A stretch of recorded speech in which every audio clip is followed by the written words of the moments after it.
let's see this question. So the question is, correct order of radius of isoelectronic species is, यानी कि ये जितने भी सब स्पीशीज हैं ये सब क्या है, आइसोइलेक्ट्रॉनिक स्पीशीज हैं, मतलब इनमें नंबर ऑफ इलेक्ट्रॉन्स क्या है, सेम है। अब हमको क्या बताना है, इनका रेडियस का ऑर्डर बताना है, ठीक है। तो जो हमारी अनायनिक स्पीशीज होती है, यानी कि the size of anion is always greater than its parent atom।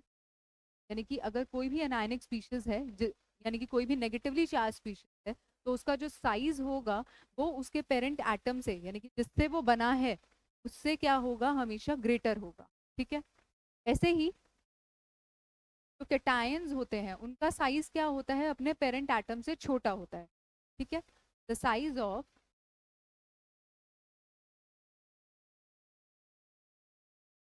cation is always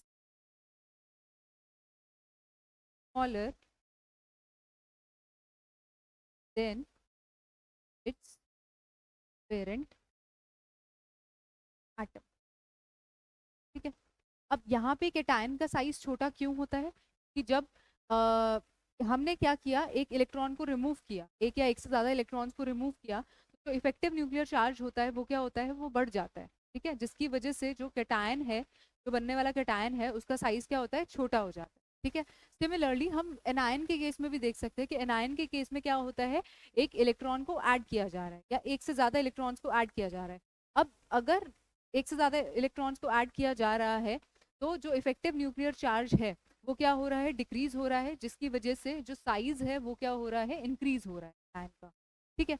और जैसे जैसे क्या होता है, चार्ज इंक्रीज हो रहा है, मतलब ज्यादा नंबर ऑफ इलेक्ट्रॉन्स हमने ऐड किए हैं, तो इसका मतलब जो इफेक्टिव न्यूक्लियर चार्ज है वो ज्यादा घट रहा होगा। और अगर इफेक्टिव न्यूक्लियर चार्ज कम हो रहा है तो साइज क्या होगा, ज्यादा बढ़ेगा। तो हम ये कंक्लूड कर सकते हैं कि जैसे जैसे एनायन पे चार्ज बढ़ेगा वैसे वैसे साइज इंक्रीज होगा, और जैसे जैसे कैटायन पे चार्ज बढ़ेगा वैसे वैसे साइज डिक्रीज हो, ठीक है। इस केस में हम देख सकते हैं, इन दोनों केसेस में तो कैटायन का साइज बड़ा है, तो ये दोनों के ऑप्शंस तो हो ही नहीं सकते, तो हम इनको एलिमिनेट कर सकते हैं। ऐसे ही अब हम इस केस में देखें, अगर सी और डी ऑप्शन में S2 नेगेटिव है, यहाँ पे भी S2 नेगेटिव है, तो एनायन का साइज हमेशा बड़ा होगा as compare to the cation का साइज, तो ये ऑर्डर ठीक ले है। अब इसके केस में देखेंगे, यहाँ पे 2 नेगेटिव चार्ज है, ठीक है, और यहाँ पे 1 नेगेटिव चार्ज, ठीक है। इसलिए ज्यादा नेगेटिव चार्ज होगा तो ज्यादा साइज बड़ा होगा, तो S2 नेगेटिव का साइज जो होगा वो ज्यादा होगा as compare to Cl negative, ठीक है।